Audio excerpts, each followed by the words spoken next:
নমস্কার বন্ধুরা, সবাইকে জানাই স্বাগত বৈশাখীর রকমারি চ্যানেলে। আজকে নিয়ে এলাম একটি নিরামিষ পদ। নিরামিষ পদটি ফুলকপি দিয়ে বানালাম। চলো রান্নাটা শুরু করা যাক। প্রথমে আমি কড়ার মধ্যে একটু বেশ কিছুটা পরিমাণে তেল দিয়ে দিলাম আর দিয়ে দিলাম ফুলকপি। আমি এখানে ফুলকপিগুলো ছোট ছোট করে টুকরো করে রেখেছিলাম আর বেশি ডাঁটি রাখিনি, ডাঁটিগুলো বাদ দিয়েছি আর ফুলগুলো নিয়েছি আর ভেজে নিচ্ছি এগুলোকে ভালো করে।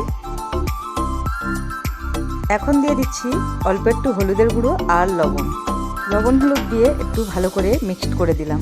যে কোনো নিরামিষ দিনে মনে হয় কি রান্না করব, তো ফুলকপির এই পদটা বানিয়ে নিলে আর কিছুই লাগবে না।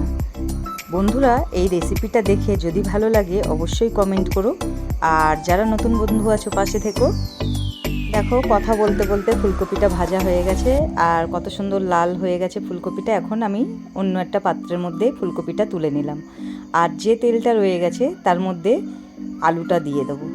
আলুটা দেখো দিয়ে দিলাম, আর আলুটাও ঠিক এইভাবেই ভেজে নেব। একটু হলুদ দিয়ে দিলাম আর অল্প একটু লবণ দিয়ে দিলাম, দিয়ে আলুটাকেও লাল লাল করে ভেজে তুলে নেব। এই নিরামিষ পদটা রুটি, পরোটা বা লুচি যে কোনো জিনিসের সাথেই খেতে দারুণ লাগে। একবার অবশ্যই বাড়িতে বানাতে পারো।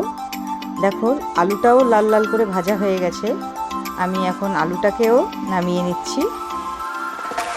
আলুটা নামানো হয়ে গেছে। এখন দিয়ে দিলাম কালো জিরে বেশ কিছুটা, আর দিয়ে দিলাম দুটো শুকনো লঙ্কা, দিয়ে দিলাম গোটা গরম মশলা, দুটো এলাচ, একটা ডালচিনি আর 4টে লবঙ্গ দিয়ে একটু ভেজে নিলাম। তার মধ্যে এখন আমি টমেটো, কাঁচা লঙ্কা বেটে রেখেছিলাম আর আদা, ওই পেস্টটাও তেলের মধ্যে দিয়ে দিলাম। তেলের মধ্যে দিয়ে একটু ভালো করে কষিয়ে নিলাম যতক্ষণ না তেলটা ছেড়ে দিচ্ছে। তেলটা ছেড়ে দিয়েছে, এখন আমি দিয়ে দিলাম 1/2 চামচ হলুদের গুঁড়ো, 1/2 চামচ কাশ্মীরি রেড চিলি পাউডার, স্বাদ অনুযায়ী লবণ আর 1 চামচ জিরে আর ধনে পাউডার দিয়ে আবারও একটু কষে নিলাম।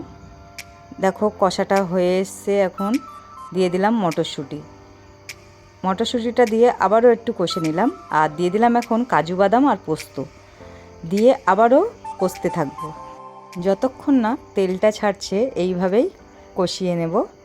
আর দেখো জলটা মরে যাচ্ছে আর হালকা হালকা সাইড দিয়ে তেল ছেড়ে দিচ্ছে। এখন আমি আলু আর ফুলকপি ভাজাটা এর মধ্যে দিয়ে দিলাম, দিয়ে আবারও একটু কষে নেব। একটু সময় নিয়ে কষে নিচ্ছি। যতটা কষবো তরকারির টেস্টটা আরও ভালো হবে। তো দেখো ভালোভাবে কষানোটা আমার হয়ে গেছে। এখন অল্প একটু জল দিয়ে দিলাম।